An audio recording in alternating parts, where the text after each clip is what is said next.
So I think I'm going to preface this by saying that I'm no expert, and that's kind of the point of this video. I wanted to highlight my thoughts, my experience as I start that process towards buying a house. Now, I want to be frank and I want to be pretty clear. I think that was a terrible time, at least for me.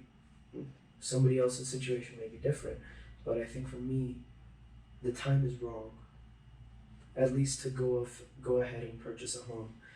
I was looking for a 4 unit in Dallas. I found one that I really liked, and I was ready to jump the gun and go ahead. Well, this was about a month before the storm, and my father was like, you know what, why don't you take a second, figure it out first and then go ahead. And that was eye opening because we look at a deal, and even though the deal would have been perfect on paper, would I missed it?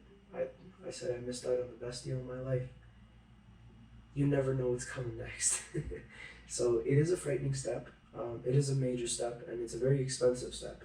So I wanted to take a look at my situation and think about how I could use that to motivate others and how I could use that as an educational process. I wanted to take a second to talk about why I chose real estate or why I want that to be a part of my plan. And I think it comes down to something very simple, and it can be explained in one word, and that's stability. So the riskier the investment, as they say, higher risk, higher reward. The stock market itself is a very phenomenal thing to be a part of. You're part of an exchange with millions of people. You get to invest in real life companies. You get to see real life returns. No matter how big or small your account is, you get to be a part of it, and that's great. In comparison to real estate, there's a lot more opportunity to make major gains in the stock market compared to real estate investing. As glamorous as stock trading is, everybody needs a place to sleep. Everybody has a place they need to call home. And there's a finite amount of space on this planet, whereas there's technically an infinite amount of people that can be born. Now, homes used to be pretty cookie cutter back in the 80s. And as of right now, from what I've been hearing, properties are not being made with the highest amount of quality. In fact, some of the houses that people are building are pretty much meant to last the term of your 30-year mortgage. By then, things are going to start falling apart. You're going to start noticing some issues, some leaks, etc. And the reason I bring that up is because these are some things that concern me. First of all, the market is way too hot. There's way too much going on. People are selling left and right. And in my opinion, it's an over exaggeration. I don't think this is how a regular housing market is supposed to be. And because of that, and because prices are so high, and because demand is obviously much higher, people are willing to price gauge. And that's not something that I want to take a part of. It's not something I want to be a part of on the receiving or giving end. And obviously, I'm on the receiving end, so I'd be paying a lot more money just to hop into a real estate property or some type of investment when I'm not really missing out on anything as of yet. I can only miss out on an amazing deal. I can always pay retail. I can always pay full price. I can always pay extra. But paying less is the situation that I'm looking for. And that situation's not here, so I've got to wait. And it's the same principle as a stock trading. You really just need discipline when it comes down to it. If I do start buying property, it's got to be the right quality.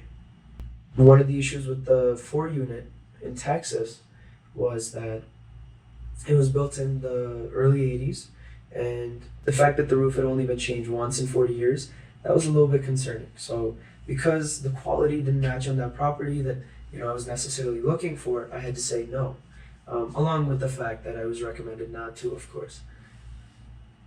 And you take a situation like that and you look at what happened with Texas, right? They refused to improve their infrastructure. Everything kind of went down the drain. Houses weren't built poorly or houses were being built poorly because it's Texas. When's it going to snow? Or it's Texas. Who needs to prepare for that? Or let's just use cheap products. That's what happens. Houses, they tend to break down when they're not taken care of. Same with stocks, same with portfolios, same with your body, same with your mental health. Maintenance, constant maintenance is key. And if I don't see that in a property, I can't buy it. The second is location, right?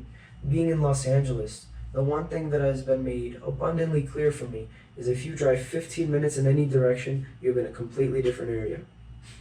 I swear to God. This place is so brim-packed with people. It baffles me. How the hell did they fit so many people in such a dense area? And that's why prices are so high. It's because demand is so high. Take a look at atmosphere. We talk about it all the time. The trees are perfect, the roads are nice, the sun is always shining. It's the place to be. So everybody wants to come here, everybody wants to live here. They can jack up rent and see who really, really badly wants to live in LA. If they want to, they can pay the price. The third thing to pay attention to when it comes to real estate is long-term maintenance and affordability. And when we talk about quality, that also goes in how much I take care of the property, right? Now, obviously, the goal is to maintain it properly, but make sure that's pretty minimal. You don't want a property that's going to be problematic, that's going to require you to go out every week. I also want to make sure that as I get into property management, it's something that I can balance time-wise. So it's a time commitment, it's a financial commitment, it's an emotional commitment, and you've also got to vet the people who you're going to rent to. So there's a lot of things that, as somebody who wants to get started, I need to look into. I need to look into the right location for my property. I need to look into the right marketing for my property. I need to make sure that I find the right people for the right property, and at the end of the day, I need to find the right property itself. Is it the right quality? Does it have the right inspection history? Does it have the right maintenance records? What type of brick did they use? What type of wood did they use? These things are very important. And you don't need to do this for every property, but there's a reason why I mentioned that last. If the other factors match, if the criteria is there, and then you know that, okay, this house is like an 80% choice for me. I just need to verify it, and you can go and verify it and make sure it's all good. Now you found a property worth going. Now you found a property worth going for, and at least that's the way I see it. Again, these are my beliefs at the time of this recording. I could be totally wrong in this process, but I want to document that, and I want to show that throughout this process. So with that being said, keep learning, keep loving, and keep growing, and good luck as we set out on this real estate journey. Thank you.